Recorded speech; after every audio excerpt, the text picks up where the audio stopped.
Daniel Israël va vous présenter l'affaire Dreyfus, qui, comme il va sans doute vous le rappeler, est un moment clé de notre histoire. Et je lui cède tout de suite la parole. Merci.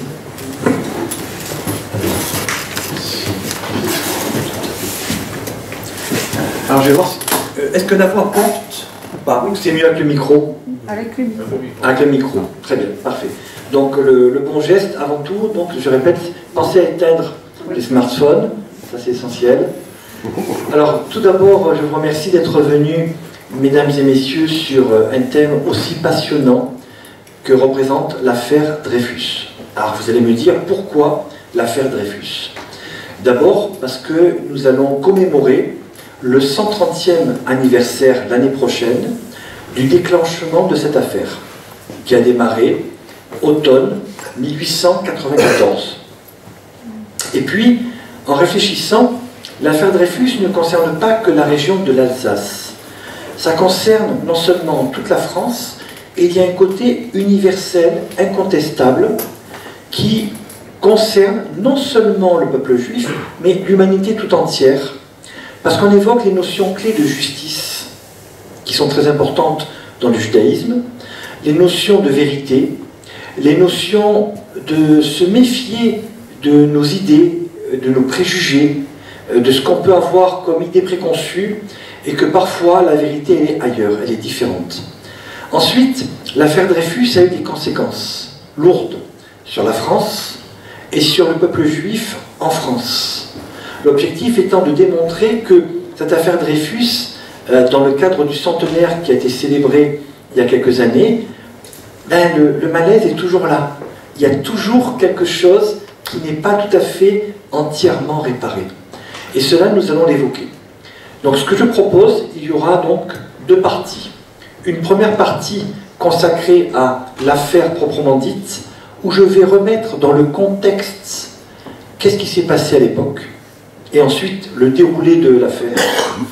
Et une deuxième partie consacrée aux questions-réponses qui, je l'espère, seront très nombreuses, de manière à pouvoir répondre de manière interactive à vos attentes, à vos questions, qui sont liées directement ou indirectement à l'affaire Dreyfus. Alors, tout commence d'abord, si on doit se polariser, sur le second semestre du XIXe siècle. Alors, je rappelle les faits.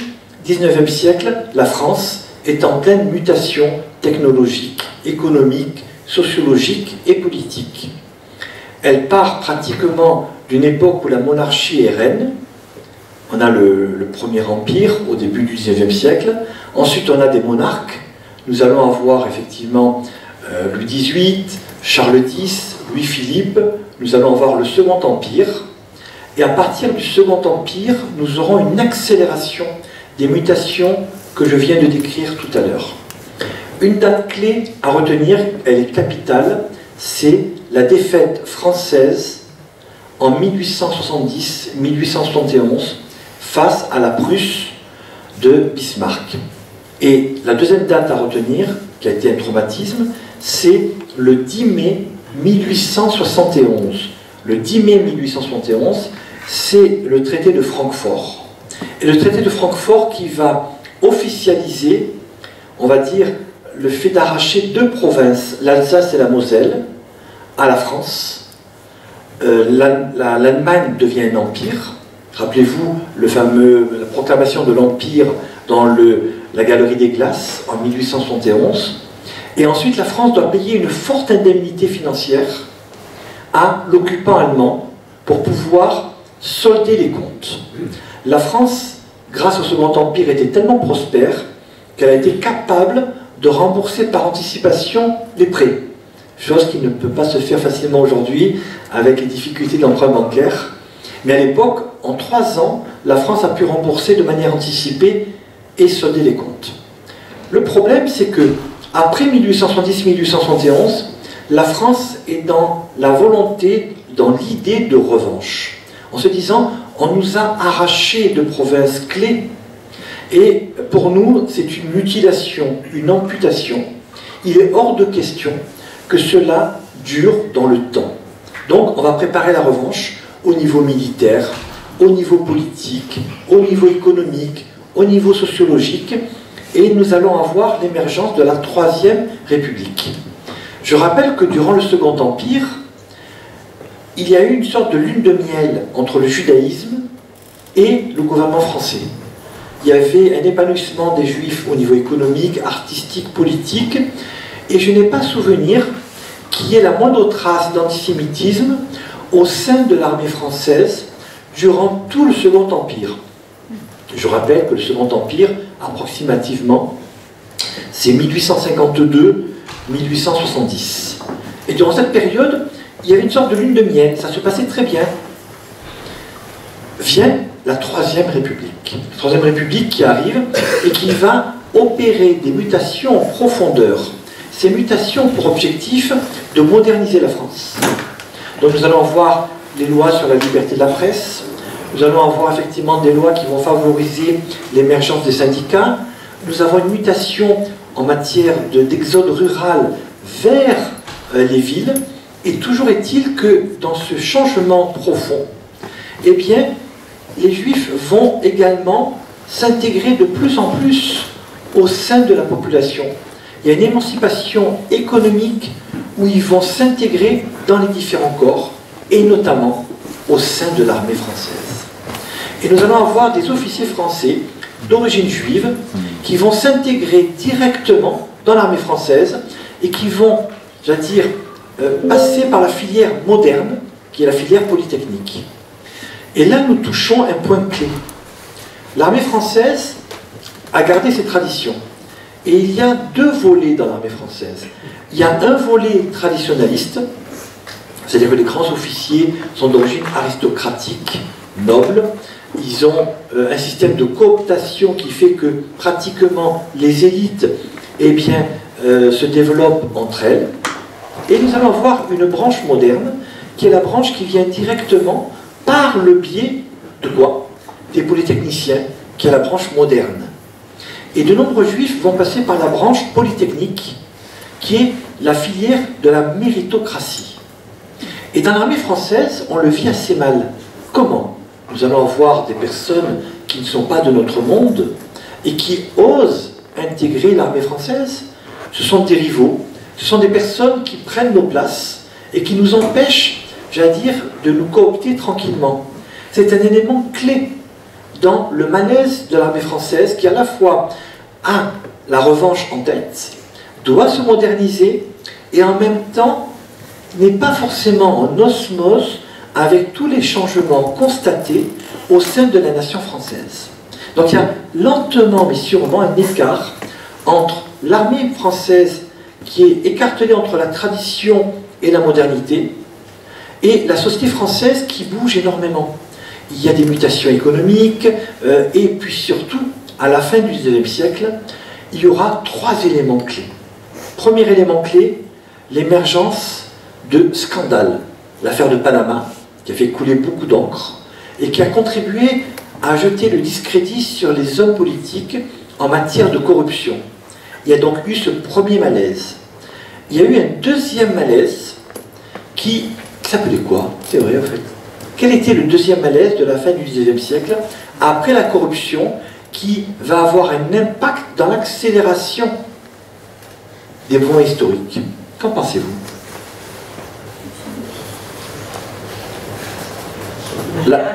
Bravo, bravo. Effectivement, le général Boulanger, qui a été à deux doigts de changer les institutions, il y a eu un malaise très important par rapport à tout ça. C'est bien. Et le troisième malaise, donc le premier, ce sont les scandales qui jettent le discrédit. Le deuxième, Boulanger, à la fin des années 1888-89. Et le dernier malaise, autour de 1892-1894. Allez-y. Ah, j'entends plus rien. Les anarchistes. Avec les attentats contre le président de la République, des attentats qui ont fait beaucoup de morts en tant que tels, et qui jettent également une ombre négative sur le fait qu'il y a une instabilité politique là-dessus. Parallèlement, dans le reste du monde, nous avons aussi une forte évolution. Et cette évolution, notamment concernant le peuple juif, n'est pas tout à fait positive. Nous allons avoir des attentats en 1881 contre le tsar, Alexandre II, qui a été assassiné, et dans la foulée, nous allons avoir les pogroms qui vont se multiplier en Russie et en Ukraine notamment, et qui vont pousser de nombreux juifs à fuir la Russie et à s'orienter vers l'Europe occidentale, notamment l'Allemagne et la France. Nous allons avoir également aussi le regain de l'antisémitisme en Allemagne. Nous avons notamment l'émergence du premier congrès où il y a pas moins de 300 délégués venant du monde entier pour promouvoir l'antisémitisme, notion nouvelle, antisémitisme, qui a pour objectif d'aller au-delà de l'antijudaïsme religieux que nous connaissions depuis de longues années et qui va synthétiser l'antisémitisme religieux avec l'antisémitisme moderne contre le capitalisme juif, contre la bourgeoisie juive, contre les parvenus juifs, avec la persistance de l'accusation de déicide. Toutes ces formes d'antijudaïsme vont s'agglutiner pour faire en sorte qu'il y ait un renouvellement de l'antisémitisme. Et c'est précisément à la fin du XIXe siècle que toutes ces formes vont fusionner. Et en France, hélas, nous allons avoir un personnage sinistre qui s'appelle Drummond et qui va, entre guillemets, populariser cette nouvelle forme d'antisémitisme. Et c'est lui qui va fonder la Libre Parole, et ces pamphlets vont être vendus à 150 000 exemplaires. Donc la France juive, qui sera le best-seller antisémite de l'époque, un repère 1886, va renouveler tout cet antisémitisme et le rendre plus accessible à de nouvelles couches de la population. C'est pourquoi nous aurons, sur cette période, 1886, donc les scandales, nous allons avoir, juste avant l'affaire Dreyfus, une opinion publique chauffée à blanc contre les Juifs. Les Juifs sont notre malheur, les Juifs sont un danger, il faut les mettre hors d'état de nuire. Donc d'abord diagnostic sur l'antijudaïsme, et ensuite les solutions, eh bien, il faut les neutraliser, les Juifs. Certains proposent de les pendre, on n'est pas encore dans l'affaire Dreyfus. Donc il y a tout ce climat malsain qui tourne sur la notion d'antijudaïsme et qui correspond exactement au fait qu'à un moment donné, on change d'une époque vers une autre. L'époque traditionnelle tend à s'estomper et on arrive vers une époque qui est une époque où tout change. La technologie, la science, le cinéma, tout change. Et les gens se disent, mais quel est ce monde qui nous attend? Et à partir de ce moment-là, nous avons peur. Nous avons peur, il faut trouver un bouc émissaire. Le bouc émissaire pratique, c'est le juif. Dans ce contexte, il y a, en 1894, le déclenchement de l'affaire Dreyfus. En 1894, en France, il y a le service d'espionnage qui s'appelle le service de la section statistique, qui s'occupe d'espionnage et de contre-espionnage. Et à l'ambassade allemande, il y a l'attaché militaire qui s'appelle von Schorskoppen, qui lui s'occupe à la fois d'espionnage et en même temps de toutes les questions militaires. Et, date importante, le 20 juillet 1894, un individu se présente au sein de l'ambassade et demande à voir l'attaché militaire. Il lui propose ses services. Il s'appelle, retenez bien le nom, Valsin Esterhazy. Et c'est un peu d'origine noble, proxénète à ses heures perdues, agent double, pas net du tout dans sa tête. Et il dit, voilà, j'ai besoin d'argent, j'ai honte de venir, mais j'ai pas le choix, il faut que je fasse vivre ma famille, donc je suis prêt à monnayer des informations sensibles sur l'armée française contre de l'argent. Donc Schorskoppen dit, pas de problème, mais montrez-moi ce que vous avez. Et il y aura, à partir de juillet 1894, et au-delà, une collaboration entre Esterhazy et les services secrets allemands, par le biais de l'attaché militaire Schorskoppen. Okay. Pendant ce temps, les Français avaient une personne qui travaillait pour les services secrets français.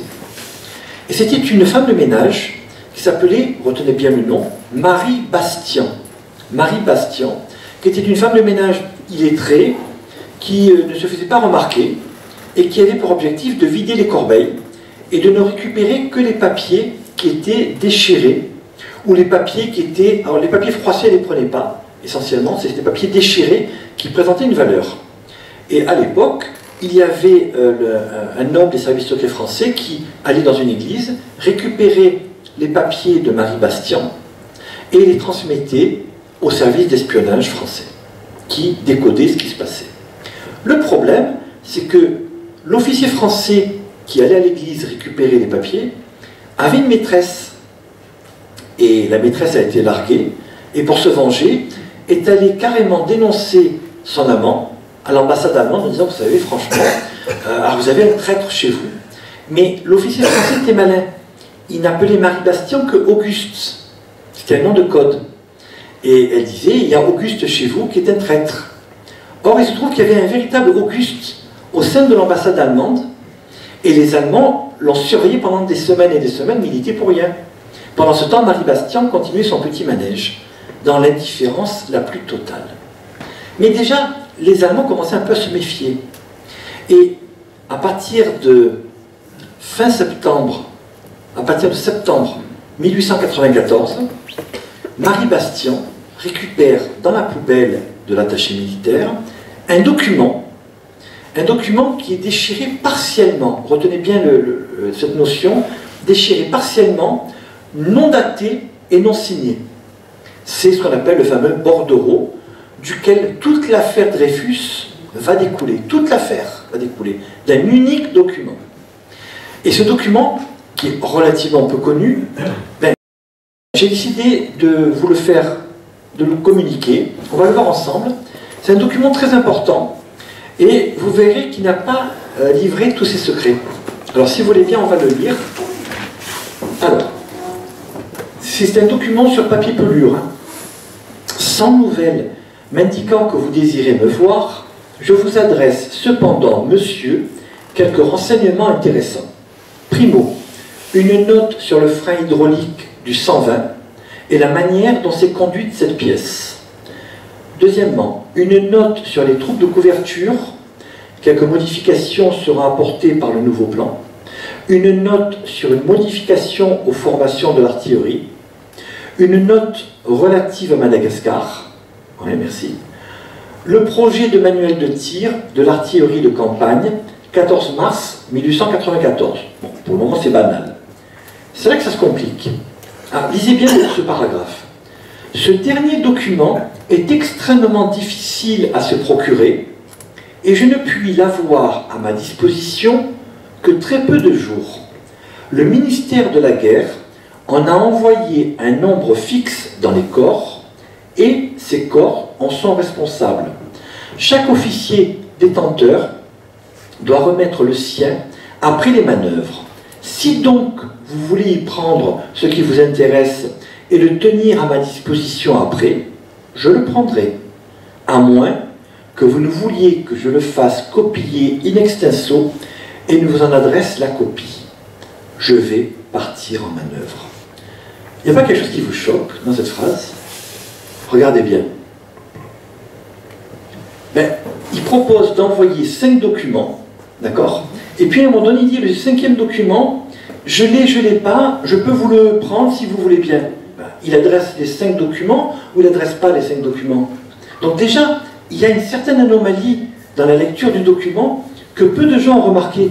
Parce que si je vous dis, je vous amène 5 papiers, et puis finalement, le 5e, je peux le prendre si vous voulez bien, mais il faut me le dire. Mais attendez, vous l'avez ou vous ne l'avez pas? Il y a vraiment quelque chose qui est bizarre. Je vais partir en manœuvre. Ce document arrive dans le service d'espionnage. Je vais partir en manœuvre et les documents apparemment font appel à quelqu'un qui travaille dans l'artillerie, visiblement. Donc, l'espionnage se dit c'est certainement quelqu'un qui est artilleur. Et en plus, il part en manœuvre. On va donc faire notre enquête. Qui part en manœuvre? Donc, ils font des recherches au sein de l'état-major. Ils ne trouvent pas. Et puis, il y a un lieutenant-colonel d'Abbeville, qui était antisémite forcené, qui dit, mais attendez, mais moi j'ai une idée. Pourquoi ne pas regarder parmi les stagiaires ou les élèves officiers qui ont pu faire leur stage au sein des différentes écoles de l'état-major. Il y a différentes sections. Voyons plutôt ce type de personnes et pas forcément ce que j'appelle les officiers purs et durs. Ils font leur enquête et ils vérifient que finalement, il y aurait bien un individu pour qui ça pourrait coller, entre guillemets, le capitaine Alfred Dreyfus. Donc il vérifie, Alfred Dreyfus, primo il est alsacien, donc alsacien, allemand, traître en puissance, pourquoi pas. Facteur aggravant, il est juif. Et en plus, c'est quelqu'un qui... Alors, il a un parcours un peu particulier. Il est né en 1859. Il a, dans une famille aisée, ses grands-parents étaient très modestes, et puis ils ont gravi les échelons au fur et à mesure. Et puis, il a une scolarité un peu particulière au début. Il est rentré à Polytechnique. Il a franchi tous les échelons. Il a été reçu avec les honneurs. Et il est élève stagiaire. Mais il est hautain. Il est sûr de lui. Il vient de Polytechnique. Donc la caste classique qui vient par la noblesse, la cooptation, le voit plutôt comme un rival, comme quelqu'un qui est un parvenu.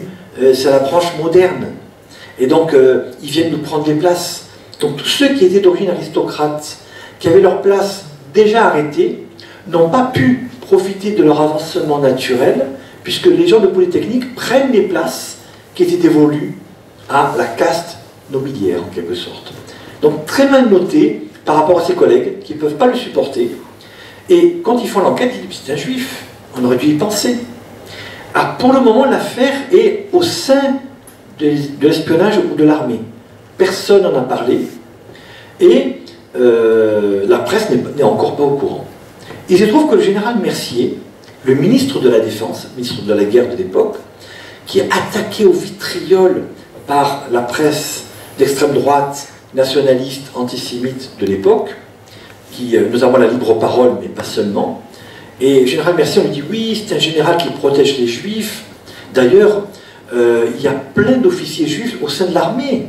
C'est des traîtres en puissance. Il faut les arrêter préventivement. Un peu comme un système S préventif. On les arrête tous en bloc. Et Mercier, c'est un traître. Il est laxiste, il laisse faire. Donc, il est critiqué violemment.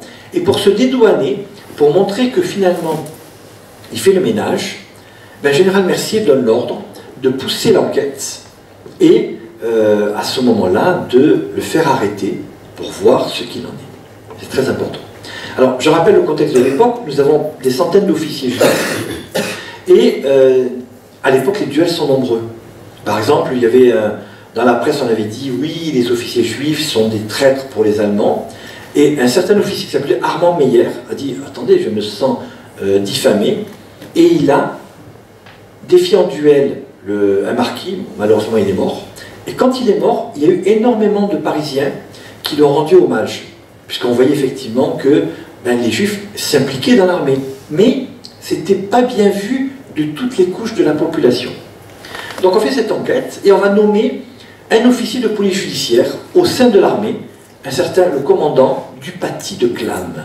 Dupaty de Clam, c'est lui qui est chargé de faire l'enquête. En plus, il s'intéresse un peu à la graphologie, mais de manière très dilettante. Et il est chargé de l'enquête. On lui dit, ben c'est simple, Alfred Dreyfus, il faudra le convoquer. On va le convoquer autour de mi-octobre, et vous allez lui faire une dictée, et on verra bien si son écriture correspond, oui ou non, à l'écriture du bordereau. Alors, l'écriture du bordereau, on pourra peut-être le voir à la limite dans le document suivant. Alors, ça, on va le voir après. Voilà, c'est celui-là. Voilà, à gauche, alors à droite, vous avez la traduction qu'on vient de voir, et le document avec l'écriture du bordereau. Vous voyez bien les déchirures, dont une est inachevée. Non datée, non signée, comme je l'ai dit. Et donc, on va voir si l'écriture, alors, juste après, on va voir peut-être l'écriture de Dreyfus, encore un petit peu. Alors ça, c'est la page suivante. Encore après. Voilà. À gauche, l'écriture Dreyfus. À droite, l'écriture Esterhazy. Alors, il y a une très vague ressemblance entre l'écriture Dreyfus et l'écriture du bordereau. Mais quand je dis très vague, c'est vraiment très vague. Et Dupaty de Clam demande à ce que Dreyfus soit convoqué au sein, effectivement, de l'établissement. Il est convoqué en lui disant, voilà, il y a une inspection qui aura lieu lundi matin, veuillez vous présenter avec une tenue bourgeoise. Pourquoi? C'est bizarre, tenue bourgeoise. Bon. Il est étonné, mais il va quand même à l'inspection. Vous remarquerez que déjà, il y a quelque chose qui cloche. Si je pense qu'un tel est un espion, je ne vais pas le convoquer avec 2-3 jours à l'avance. Si c'est un espion, il ne viendra pas. Enfin, à mon avis, logiquement, je vais essayer de m'évader, de m'enfuir, de me planquer. Donc déjà, il y a un amateurisme complet, mais quand je dis complet, le mot est faible, sur la manière dont l'enquête est faite. Donc Dupaty de Clam va le convoquer, il vient, et il est accueilli par qui? Par le commandant, le futur commandant Picard, Georges Picard, qui va jouer un rôle clé dans l'affaire Dreyfus. Il le reçoit, et Dreyfus dit, c'est bizarre quand même, d'abord tenue bourgeoise, pourquoi? Et puis je suis seul, où sont les autres? Il n'y a personne, ne vous inquiétez pas. On le fait venir, et puis Dupaty de Clam lui dit, si vous pensez à faire votre résumé de la fiche de présence, en quelque sorte, et puis, regardez, j'ai mal à la main, j'ai un gant, si vous pouvez, s'il vous plaît, me taper une lettre, ça me rendra service. Et là encore, quand on voit les choses, on est choqué. Dupaty de Clam va lui dicter les termes clés du bordereau. Si je suis l'espion, enfin, je suis le premier à dire il y a un problème, je vais essayer de changer l'écriture ou autre chose. Et Dreyfus écrit directement le document qu'on lui dicte, et il y a des termes qu'on a vus sur le canon du 120, Madagascar, etc. Et il commence un peu à trembler. Dupaty de Clam lui dit, ah, vous tremblez? Il dit, oui, mais j'ai froid, j'ai attendu, la pièce est chauffée, mais j'ai encore froid. Et Dupaty de Clam dit, attention, écrivez, c'est sérieux, ça peut être grave. Le type est vraiment mythomane, hein, quand même. Et il écrit quelques mots, et puis Dupaty de Clam dit, vous voyez un petit peu, eh bien, nous vous arrêtons sur le champ pour crime de haute trahison. Il dit, mais qu'est-ce que c'est cette histoire? Je viens pour une convocation, il faut m'arrêter, je suis innocent, qu'est-ce qu'on me reproche? Et l'autre garde un ton mystérieux et le fait arrêter, manu militari. Le même bonhomme, Dupaty de Clam, va faire une perquisition chez la femme d'Alfred Dreyfus, Lucie Dreyfus. Et il lui dit, attention, ne parlez pas, votre mari c'est comme le masque de fer. Vraiment, Mathieu Dreyfus dira, j'ai eu affaire à un fou. Et c'est vrai que c'est l'image qui en ressort. Et il lui dit, attention, pas un mot, sinon il y aura des représailles. On est à 2 doigts d'avoir une guerre avec l'Allemagne. Qu'est-ce que c'est que cette histoire? Enfin, c'est une affaire d'espionnage des plus banales. En plus, les éléments évoqués ne sont pas des éléments en foudre de guerre. Je veux dire, c'est des éléments un peu anciens. Quand il propose le plan de 1894 mars, ce n'est pas le plan le plus actuel. Une guerre avec l'Allemagne, masque de fer, enfin, de suite les grands mots. Et en attendant, donc, Dreyfus est arrêté. Donc, la famille ne sait pas pourquoi il est arrêté. Lucie ne peut même pas en parler au frère aîné de 2 ans de Dreyfus, qui est l'homme clé de la famille, Mathieu, qui va jouer un rôle essentiel dans l'affaire. Et durant cette période, Dreyfus est arrêté. Il dit, mais qu'est-ce qu'on me veut? Alors, il y a Dupaty de Clam qui va le voir quasiment tous les jours à la prison, en lui disant, voilà, ben vous allez dicter, vous allez écrire tel passage. Alors, il doit écrire un passage assis, couché, debout, enfin, il n'en peut plus, il y a 10 dictées par jour, il ne comprend pas du tout. Et l'autre s'acharne à essayer de savoir si son écriture est bien la bonne. Et il interroge Dreyfus. Il lui dit, voilà, avouez. Il dit, avouez quoi? Je suis innocent. Je vais bien avouer. Qu'est-ce qu'on me reproche? Je ne comprends absolument pas à cette histoire de fou. C'est incroyable. Et Dupaty de Clam fait son enquête, et puis finalement, il se rend à l'évidence qu'il n'y a pas grand-chose dans le dossier. Tout découle d'un document unique. Il n'y a rien d'autre. Bon, ok, d'accord. Et pendant ce temps, il y a une fuite. Alors, on ne sait pas qui est-ce. Peut-être c'est le commandant Henry qui a fait la fuite par rapport à la libre parole, journal antisémite. Et la presse commence à lancer l'information. Un traître a été arrêté. Pourtant, les autorités militaires ne disent rien. Pourquoi ce silence? Qu'est-ce qu'ils veulent cacher? Il y a quelque chose derrière, etc. Et puis, à un moment donné, le nom sort. Tout début novembre, pleine manchette, la libre parole. L'affaire Dreyfus, un traître. Un juif est arrêté. haute trahison. Donc déjà, évidemment, à partir du moment où la libre parole va commencer à enclencher le mécanisme, toute la presse se rue. Comment un juif a été arrêté? Haute trahison. On ne parle pas innocence, présumé innocent. Tout ça, c'est ignoré. Et à ce moment-là, on tire à boulet rouge. Au moment même où il y avait les plus grands doutes, même au sein des enquêteurs, sur la culpabilité réelle ou supposée de Dreyfus.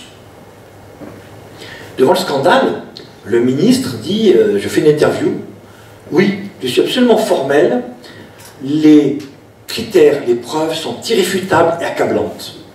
D'abord, d'une part, en France, on a la séparation des pouvoirs, et depuis quand un ministre, quel qu'il soit, peut dire les preuves sont accablantes? Il y a la justice, c'est cher effectivement au texte de Montesquieu, séparation des pouvoirs.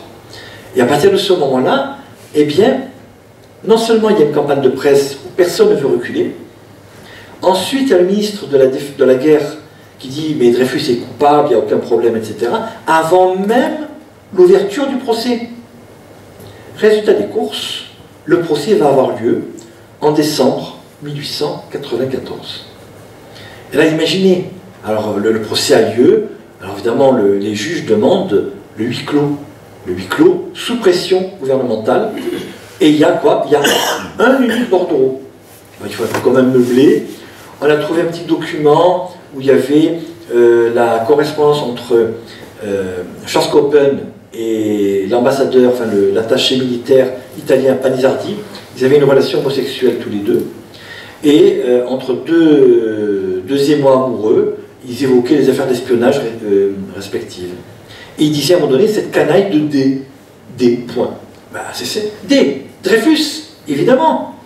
Et donc, les espions français sont tellement auto-convaincus entre eux que Dreyfus est forcément coupable, que même quand il y a l'initiale et pas le mot complet, ça ne peut être que Dreyfus.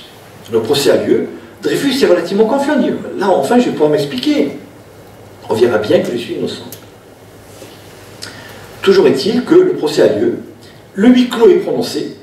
Alors, au départ, il voulait avoir un grand avocat qui s'appelait Waldeck-Rousseau, Pierre Waldeck-Rousseau, mais qui a dit, je ne peux pas, je vous envoie quand même vers mon meilleur ami, qui s'appelait Maître Demange. Et Demange lui a dit, attention, je plaide pour vous uniquement si vous êtes innocent. Si vous êtes coupable, ne comptez pas sur moi, je vous lâche en plein tribunal. Et finalement, Maître Demange essaie de plaider, le huis clos est prononcé, il y a quelques témoins de moralité.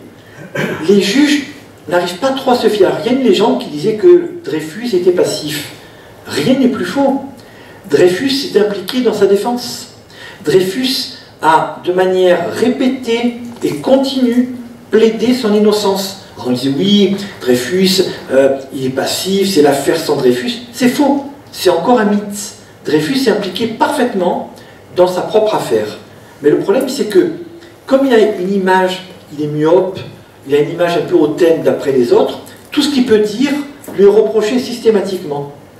À tel point que, eh bien, les juges ne savent plus à quel sens se vouer. Coupable, innocent, il n'y a pas tellement de pièces probantes pour l'inculper.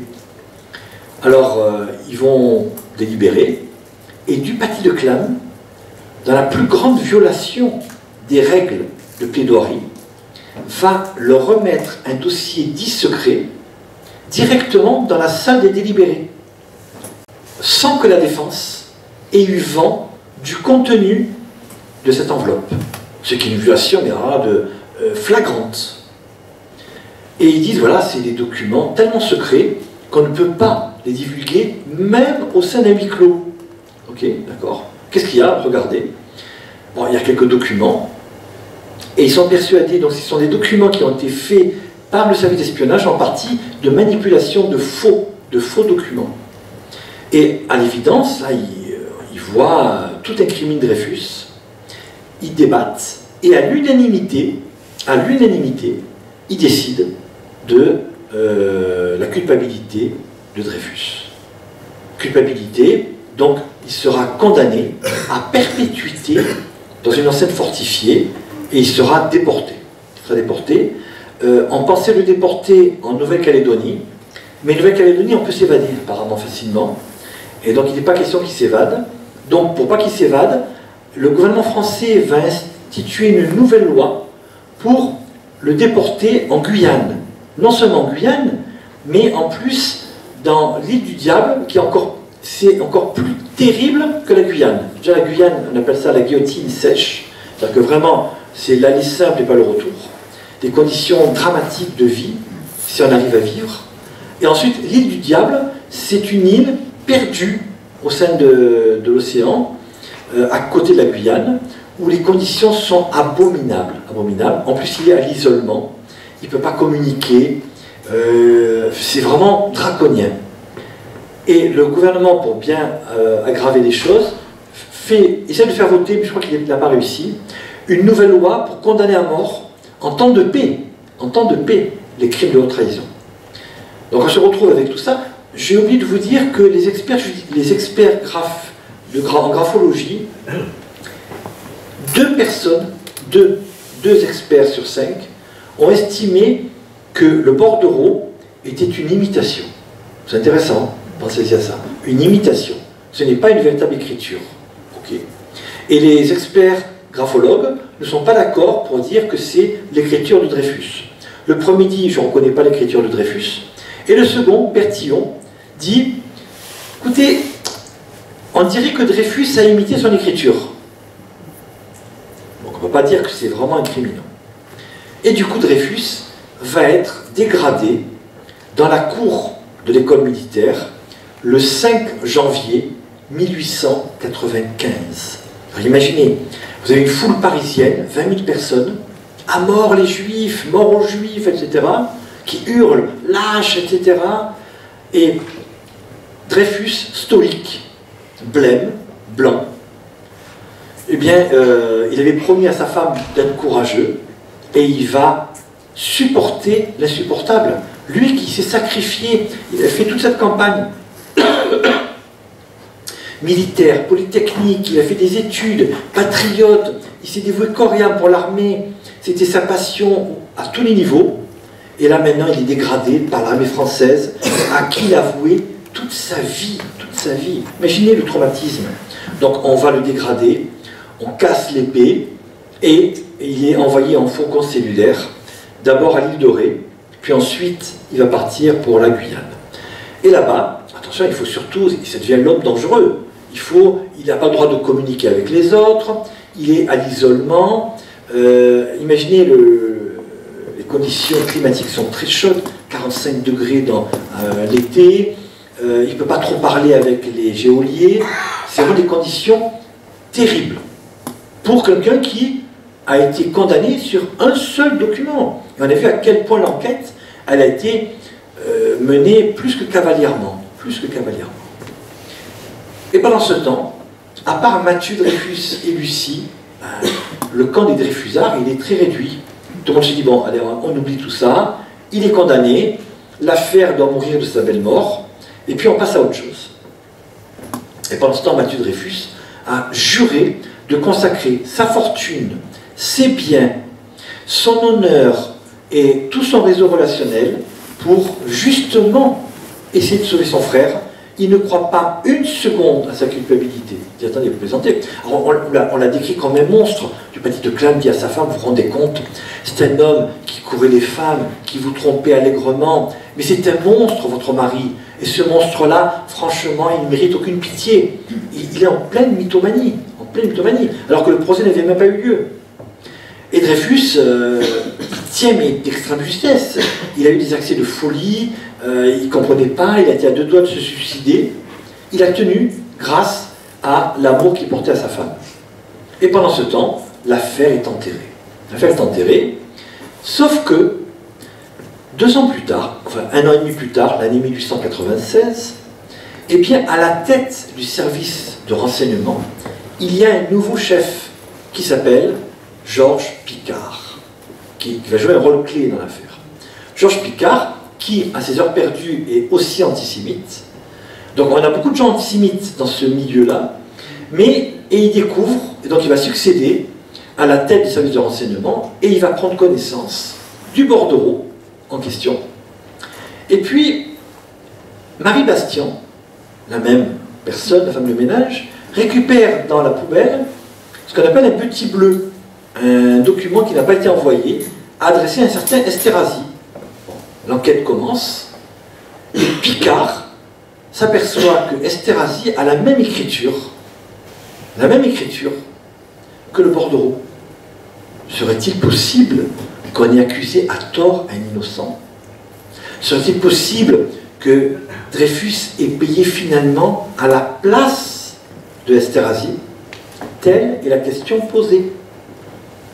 Finalement, Picard, qui n'aime pas les Juifs, il ne fait pas ça pour Dreyfus, il fait ça pour couvrir l'armée du scandale énorme qui pourrait survenir si on s'apercevait que l'un a payé pour l'autre. Donc, l'image du héros Picard n'est pas celle qu'on croit.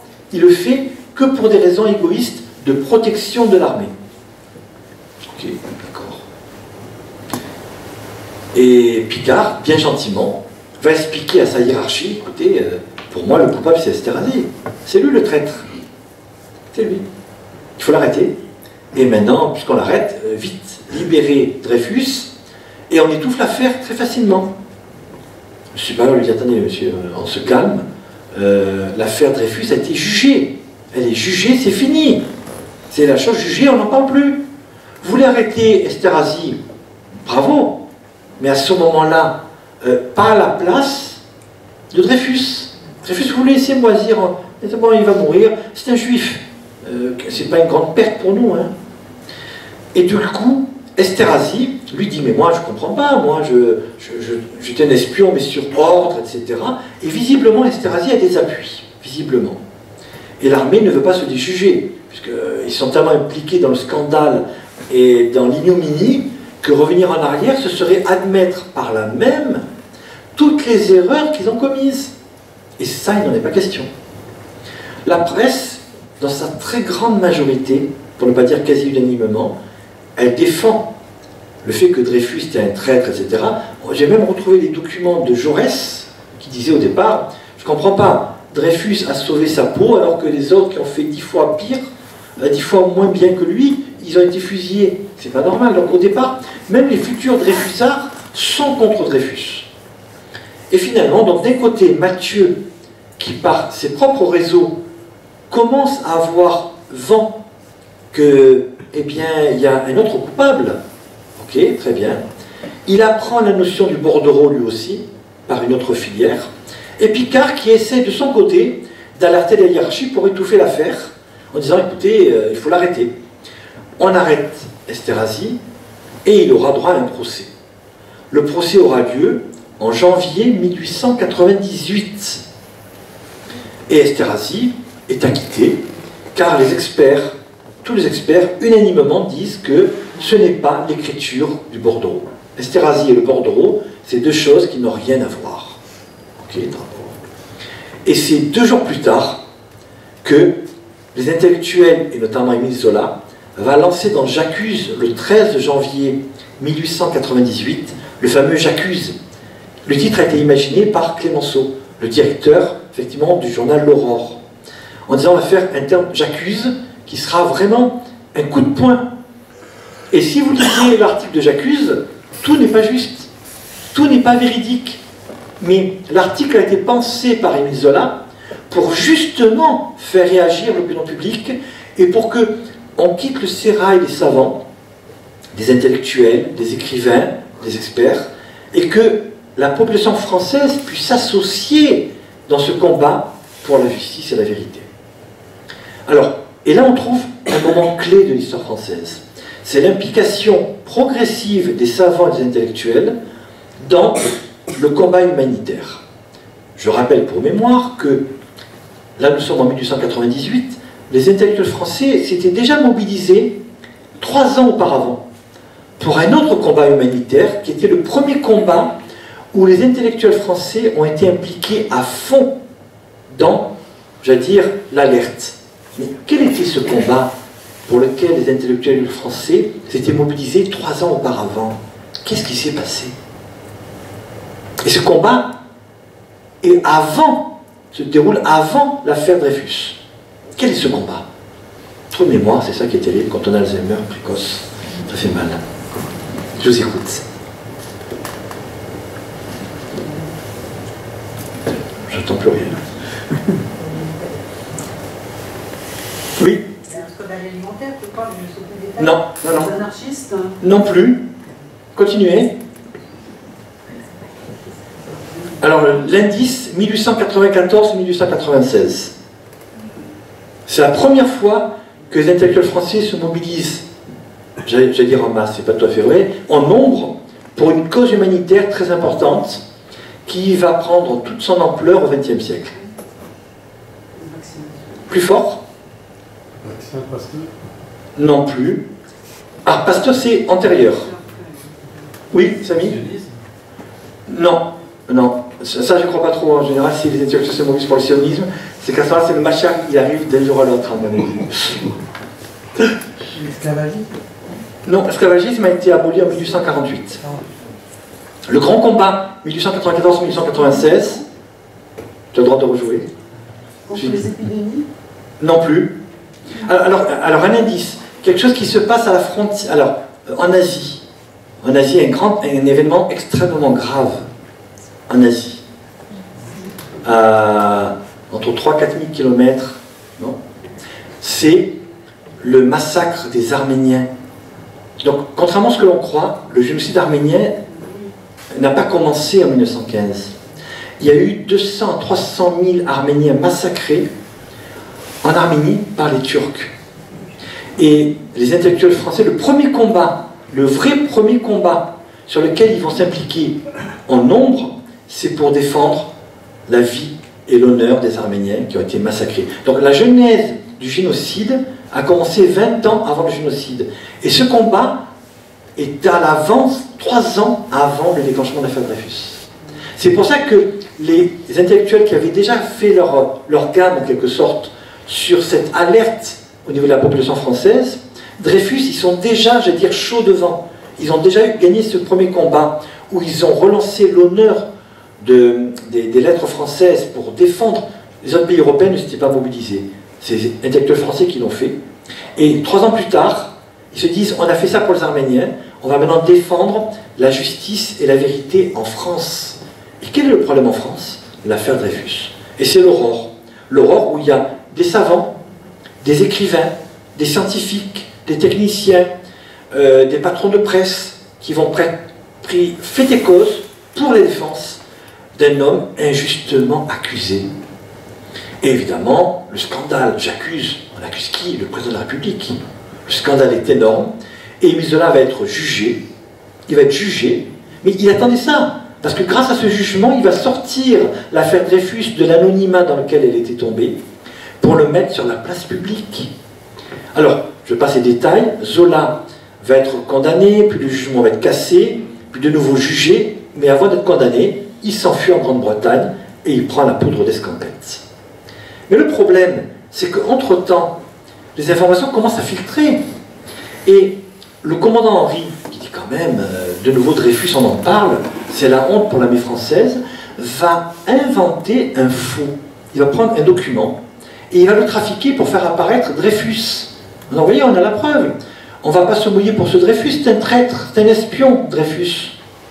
Sauf que le commandant Henri, en faisant ce faux, n'a pas remarqué que les caractères étaient légèrement différents, et ça ne se voit qu'à la lumière artificielle. Et donc on va voir que c'est un faux, on va donc interroger le commandant Henri. Qu'est-ce que vous avez fait? J'ai fait un faux patriotique. Très bien, mais vous irez en prison patriotique aussi, et donc on l'enferme en forteresse, où le lendemain, on le retrouve suicidé. Donc il s'est suicidé de honte. Certains ont dit qu'on l'a aidé à se suicider, on ne saura jamais. Mais en tout cas, le principal protagoniste au sein du service secret qui a émis les faux, c'est peut-être pas le seul, entre parenthèses, se donne à mort parce qu'il est lâché par la hiérarchie. Donc nous avons Esterhazy qui lui a été acquitté, qui va quitter la France, où à l'étranger il va recevoir une mystérieuse enveloppe qui va lui permettre de vivre pendant des années et des années. Nouveau mystère, qui a envoyé cette enveloppe qui a permis à Esterhazy de vivre de manière décente. Nouveau suspense. Pendant ce temps, l'affaire Dreyfus, le scandale est tellement énorme, il y a le faux, etc., qu'on est obligé de relancer un nouveau procès un nouveau procès qui aura lieu en 1899. Et on fait revenir Dreyfus de l'île du Diable. Je ne dis pas, c'est une loque, hein, le malheureux, il a souffert. Je ne sais même pas comment il a fait pour tenir. Hein. Donc imagine la force de caractère. Il revient après 4 ans.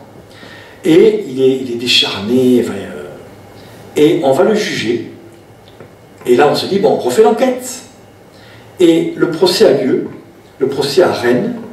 Et on le condamne, alors qu'on pense qu'on va la quitter. On le condamne à 10 ans de prison. Le cauchemar n'est pas prêt de finir pour lui.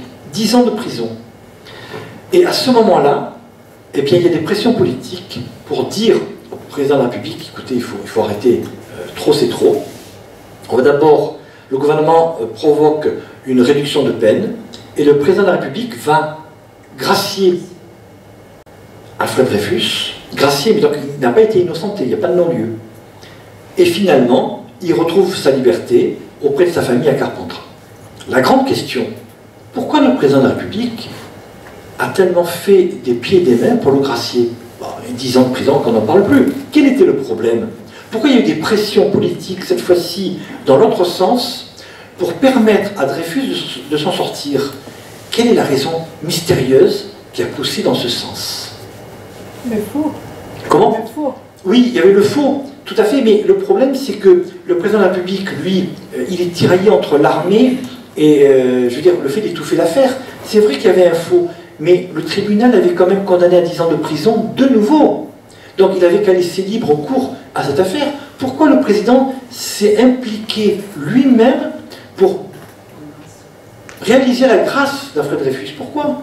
C'est qu'un juif. Qu'est-ce qui a motivé les autorités politiques françaises de faire marche arrière dans ces conditions? Le suicide de Henri. Oui, mais le suicide de Henri, à la limite, c'est un pauvre type, il s'est suicidé, et le procès de Rennes a conclu à 10 ans de prison après le suicide de Henri. Après. C'est-à-dire qu'en réalité, le tribunal a considéré qu'il était coupable, donc ils se sont très mal débrouillés au niveau du tribunal. Bon, il y a remise de peine, je veux bien, mais de là à donner une grâce, quand on sait que la France, en 1898, presque, elle est divisée. Je rappelle qu'il y a dans plus de vingtaine de villes françaises, il y a des émeutes anti-juives. Il y a des morts en Algérie sur l'antisémitisme. C'est-à-dire que finalement, la France, elle est profondément divisée. Tout simplement, 2 raisons. Première raison, l'opinion publique internationale ne comprend pas ce qui se passe en France. On ne comprend pas. Ils sont devenus fous. Pour un individu, ils sont en train de se déchirer. C'est pas normal. Donc la presse anglaise, belge, néerlandaise dit mais ça va pas. Deuxième élément, je rappelle que même les Allemands avaient dit mais nous on ne connaît pas Dreyfus. Mais plus les Allemands disaient on ne connaît pas Dreyfus, plus les Français disaient voyez, les Allemands ils ne vont pas balancer leur propre espion. Donc chaque fois que l'Allemagne voulait effectivement exonérer Dreyfus de toute responsabilité, ça enfonçait un peu plus Dreyfus au sein de la Révolution française. La deuxième raison, c'est qu'en 1900, il y a un événement très important qui est prévu en France. Bravo, l'exposition universelle. Et il y avait des appels au boycott dans le monde entier pour dire mais un pays comme ça, qui est divisé, qui est hargneux, qui est haineux, il faut les boycotter. Et donc, d'un côté, il y avait le boycott de l'exposition universelle, qu'on ne pouvait surtout pas risquer. Et là, le président de la République a dit allez, je gracie Dreyfus, comme ça, on tourne la page, il n'est pas acquitté, et au moins, on est tranquille. Et c'est ainsi que Dreyfus, lui, il n'est pas content. Il dit attendez, mais mon honneur, il n'est pas lavé. Moi, je veux prouver à la face du monde que je suis bien innocent. On dit écoutez, tu te calmes, voilà, tu as été gracié, ne fais pas le difficile, et c'est terminé. Les années passent, et on va avoir derrière un nouveau mouvement qui sera le bloc des gauches qui arrive au pouvoir, et Jaurès qui va faire un fabuleux discours en 1903. Alors, en 1902-1903, tout bouge. Discours de Jaurès en 1903. Et puis surtout, il y a le 29 septembre 1902. Le 29 septembre 1902, c'est le coup du théâtre. Et que se passe-t-il ce jour-là? Le 29 septembre 1902, l'événement qui va tout changer. Oui? Pardon, j'ai entendu quelque chose? Non, Sadi Carnot, c'est 1894. Jean-Duc Jaurès, c'est ça? L'assassin de Jaurès, non, 31 juillet 1914. C'est même l'exil d'Émile Zola? Comment? L'exil d'Émile Zola? Non, 1898. Oui, vous disiez? 29 septembre 1902. Mais tu es pas loin. En fait, vous pouvez l'aider quand même. Il n'est pas loin, il vous a mâché le travail. Le retour d'Émile Zola? Non, 1899. Donc si c'est pas l'exil, si c'est pas le retour, c'est quoi? Il est jugé. Quand? Il est jugé. Non, il est jugé en février 1898. Voilà, c'est la mort d'Émile Zola. Alors, effectivement, vous avez raison de le souligner, on ne le saura jamais, mais il est fort possible qu'il ait été assassiné. Et que c'est une des conséquences de l'affaire Dreyfus. On ne peut pas le prouver, mais il y a des zones troubles là-dessus. Et la mort d'Émile Zola fait prendre conscience à tous les Dreyfusards que, je veux dire, le parangon, l'homme qui a tout fait pour l'honneur de Dreyfus, l'homme, il est mort à cause de cette affaire. Et donc il y a une prise de conscience, et du coup, le gouvernement accepte enfin de redemander à la Cour de cassation, la Cour suprême, de revoir l'enquête de A à Z. De A à Z. Et, retenez bien cette date, 12 juillet 1906, enfin, la Cour de cassation dit il n'y a rien qui tienne debout sur cette affaire. Rien. Et donc, ce n'est pas la peine de revenir de nouveau avec un nouveau jugement, c'est fini. Il est innocent. Ouf. 1894-1906, 12 ans, 12 ans, alors qu'il n'y avait rien dans le dossier. C'est impensable. Alors, 1906, qu'est-ce qui se passe? On donne une maigre consolation à Dreyfus, la Légion d'honneur. On lui donne un nouveau titre militaire, mais toutes les années où il était en prison, il n'y a pas de reconstitution de carrière. Alors que le commandant Picard, il y a une reconstitution de carrière. Il a fait la prison, 324 jours en prison, il a été exilé en Tunisie. Eh bien, lui, il va devenir général, l'autre a sa carrière militaire définitivement brisée. Et un an plus tard, Dreyfus n'a pas d'autre choix, que de démissionner de l'armée. Lui qui était un des hommes les plus prometteurs de l'état-major, 35 ans à l'époque des faits, brillant, intelligent, perspicace, qui permettait un renouveau de l'armée française, eh bien, toutes ces années vont l'empêcher définitivement d'avoir la carrière qu'il aurait pu espérer avoir. Il sera quand même mobilisé pendant la guerre. Il fera une belle guerre en tant que telle. Là aussi, une légende a couru. Je me rappelle, on en parlait même dans ma famille, en disant que les Allemands n'ont pas touché à la famille Dreyfus. C'est faux et archi faux.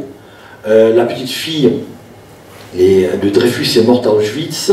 D'autres ont été arrêtés, d'autres ont dû se planquer dans la résistance pour pouvoir éviter d'être arrêtés. Et le problème, c'est que Mathieu Dreyfus, l'homme clé, meurt en 1930. Sans lui et sans Bernard Lazare, il n'y aurait pas eu l'affaire Dreyfus, portée au public. Et ensuite, Dreyfus meurt 5 ans après son frère, là-dessus, aigri, et pour cause, puisque finalement, il n'a jamais pu reconstituer tout ce qu'il a perdu. Cette affaire Dreyfus va avoir des conséquences politiques. D'abord un changement avec la venue effectivement du gouvernement Combes, avec la séparation de l'Église et de l'État, qui aura lieu dans toute la France, sauf en Alsace-Moselle. Et pour cause, l'Alsace-Moselle était occupée par l'Allemagne, donc elle ne risquait pas de voir ce changement. Ensuite, cet antisémitisme a eu lieu parce qu'il y a une cassure qui s'est produite. Certes, durant la Grande Guerre, il y a eu une solidarité de tranchées, mais ce venin antisémite va continuer à perdurer, et il va aboutir à quoi? Il va aboutir in fine au statut des Juifs en 1940, où tous ceux qui croyaient dans la culpabilité de Dreyfus, dont un certain maréchal Pétain, vont prendre leur revanche à ce moment-là. Je rappelle Charles Maurras, quand il est condamné en 1945, dira « c'est la revanche de Dreyfus ». Et donc cette image que Dreyfus, défendu par le syndicat juif, omniscient, omniprésent, qui est capable de trouver grâce à l'or de cette famille juive très riche, etc., eh bien cet antisémitisme est né réellement, cet antisémitisme moderne, est né vers la fin du XIXe siècle. Et le problème, c'est que un siècle plus tard, on peut dire, ça y est, c'est fini, c'est terminé. Eh bien, pas du tout. Un siècle plus tard, vous avez le représentant militaire qui dit « L'innocence de Dreyfus est généralement admise ». Comment ça, généralement admise? Il a été officiellement reconnu comme innocent par la Cour suprême. Eh bien, même au sein de l'armée, le malaise perdure. Et François Léotard a dû licencier l'individu qui avait sorti cette phrase-là. À un moment donné, Jacques Lang demande qu'il y ait la statue de Dreyfus que l'on mette dans la cour militaire. Scandale! Comment? La statue de Dreyfus dans l'école militaire? Et c'est pas possible. Il y a une levée de bouclier. Charles Hernu, ministre de la Défense de François Mitterrand, s'y opposait avec la plus grande énergie. Pratiquement un siècle plus tard, l'affaire n'est toujours pas enterrée. Et Dreyfus est un élément, pour certains militaires, toujours clivant. C'est quand même fou. Alors que c'est un homme innocent, reconnu, il n'y a rien dans le dossier, eh bien il faut croire que ça gêne. Il faudra attendre l'anniversaire de la déclaration de la Cour suprême, donc 100 ans plus tard, en 2006, avec Jacques Chirac, pour enfin reconnaître le plus officiellement du monde l'injustice ainsi commise. Donc on a une affaire qui non seulement a pourri la vie de cette époque-là, après je vais bien reconnaître que c'est plus un problème parisien qu'autre chose. C'est vrai. En province, je ne suis pas convaincu qu'à Marseille et Aix-en-Provence, il y ait une telle animosité. Mais il y a eu quand même des émeutes antisémites dans plus de 20 villes dans la France continentale. En Algérie, il y avait une pétition qui demandait comment peut-on supprimer efficacement les juifs. Et la réponse qui a été primée, c'était il faut les gazer. C'est efficace, il n'y a pas de traces, et puis au moins on peut en tuer un grand nombre. On en est là. On en est là, c'est-à-dire qu'on a véritablement ce déferlement de la haine antisémite sous toutes ses formes qui va remonter en plein jour, sans tabou, sans limite, sur des années et des années.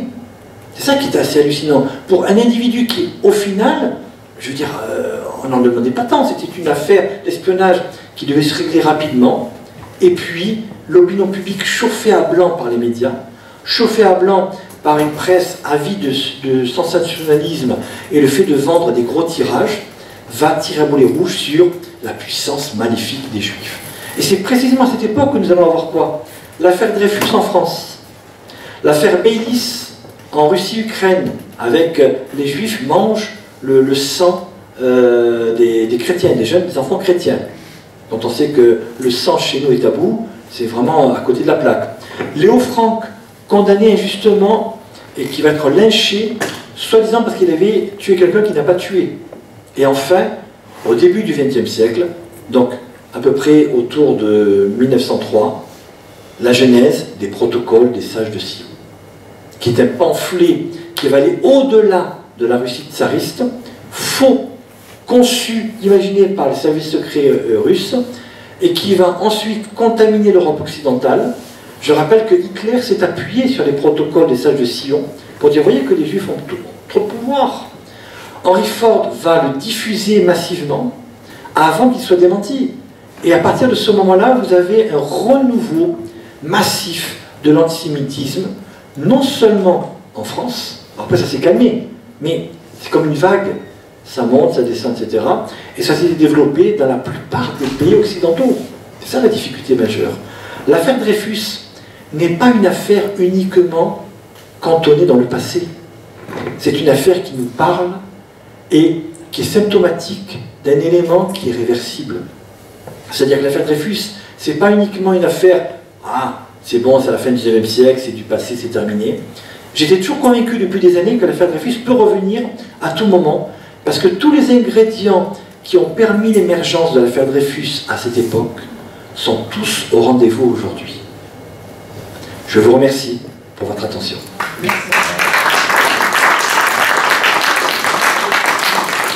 Si vous avez de nombreuses questions, elles sont les bienvenues. Alors, oui. Est-ce que Esterhazy, finalement, c'est lui le coupable? Bonne question. Alors, je vais répéter la question. Est-ce qu'au final, Esterhazy est-il le coupable? C'est ça la grande question. Alors, personnellement, on a une certitude. Dreyfus est innocent. Ça, c'est clair. Maintenant, est-ce que Esterhazy a-t-il travaillé pour Coppen? La réponse est un oui, franc et massif. Oui. Maintenant, Esterhazy n'avait pas accès aux informations d'artillerie et de tout ça. Il est possible on ne pourra jamais le prouver. Il est possible, c'est une hypothèse minoritaire, il faut être franc, mais je me dois de vous la communiquer. Il est possible qu'il y ait eu une opération d'intoxication des Français contre les Allemands en utilisant l'affaire Esterhazy en disant on va mettre dans les pattes de l'ambassadeur Esterhazy qui, en proposant des documents, va pouvoir savoir en retour quels sont les axes de recherche des Allemands. C'est-à-dire que, et d'ailleurs on voit très bien qu'après il était en Angleterre, il était payé par qui? Mystère. Il a été couvert par la hiérarchie. Pourquoi? Mystère. Comme si, à la limite, Esterhazy était un peu en service commandé. C'est une hypothèse. Donc j'ai bien dit, ce n'est pas un fait. C'est une hypothèse qui a été émise. Elle est minoritaire, c'est vrai. Mais je ne suis pas profondément certain de la culpabilité d'Esterhazy dans le bordereau. D'ailleurs, le bordereau, on voit bien cette incohérence. Esterhazy n'envoyait pas les documents. Esterhazy les remettait en main propre à Schwarzkoppen. On aurait dit que c'était comme un document qui résumait ce qu'aurait pu dire Esterhazy s'il n'avait pas pu se présenter et avait dû envoyer les documents. En plus, je dis bien, ce document, le premier document, n'est ni daté, ni signé. Il présente 5 documents. Les 2 premiers documents, nous le savons, ont été communiqués par Esterhazy 1er et 2 septembre. Et les documents 3 et 4 ont été communiqués le 15 septembre. Il est facile de voir qu'on ne peut pas donner une date. Si le bordereau avait été émis début septembre, il ne peut pas dire « je vous envoie les documents 3 et 4 » puisqu'eux n'ont été envoyés que le 15 septembre. Si le bordereau a été émis vers le 15 septembre, c'est pas possible, puisque les documents 1 et 2 ont été remis le 1er et le 2 septembre. Ce document ne peut pas être daté, comme si, hypothèse minoritaire, comme si les Allemands avaient voulu mettre le document. Schwarzkoppen a toujours dit « je n'ai jamais vu ce document ». Alors c'était lui quand même qui était censé l'avoir. Et ce document le retrouve avec 2 déchirures, dont une est achevée, dans la corbeille. Comme si les Allemands se disaient « on le met dans la corbeille, on verra les conséquences ». Soit Esterhazy est un vrai traître, et c'est pas une grande perte pour nous parce qu'on le trouve qu'il est un peu spécial, soit ce n'est pas un traître, et à ce moment-là on n'a pas été intoxiqué. On aurait dit que c'est une personne d'intox des 2 côtés, mais on n'a jamais pu en savoir plus car les archives militaires ont été détruites. Donc impossible de savoir si c'est une hypothèse, un mythe, un début de réalité ou autre.